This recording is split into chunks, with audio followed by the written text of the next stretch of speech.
Hello friends, in today's video I'm gonna be walking through how to record a Zoom live stream.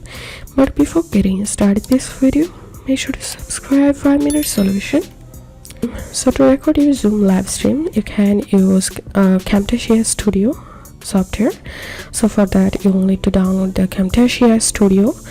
So you will get the software inside of this website called textme.com videoeditor.html. So open this website and download the Camtasia Studio software and install the software on your computer. And after that you will get these two apps. One is editor and recorder. So to record your live stream, you will need to open this red Camtasia or recorder, and as you can see right now I'm recording this whole screen using my Camtasia screen recorder. So that's how you can record your Zoom live stream. If this video helped you, give a thumbs up and please consider subscribe to 5-Minute Solution.